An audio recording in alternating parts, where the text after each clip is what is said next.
So, nag-ano tayo ng Move It. Okay, guys. Dito sa harap ng, nag-ano ng Move It. And then, sinigil po tayo ng Supra sa ano ba. So, something like that I don't like. Because, they asked me to pay for them for almost like for a $5. So, it's ridiculous.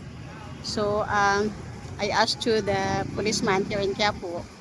And then, yung police sinabi na, oy, kinokontrata nyo yan ah.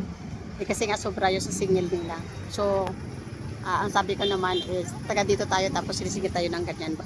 So, ayaw ko din ng, but I know we understand that maraming mga tao ang ganito, lalo na sa ngayong panahon. It's very hard. So, I understand them. So, I forgive them. So, and then I booked my another movie. So it's not like bus. It's more than $2. So only I pay for like it's only for $1. So it's really a big difference. So $5 equivalent for $1 is very big difference, you know. So now I am here already. Going back to my place in townhouse. So I'm here at Quiapo. Here. Okay. Here at Quiapo.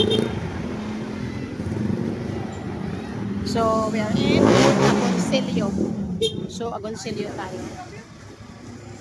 So guys, yung pila ng ito ang tinatawag nilang ilalim Quiapo. Okay? Yan, maraming mga kainan dito. Yan, so ulit in the Philippines. So this is Bala. And thank you.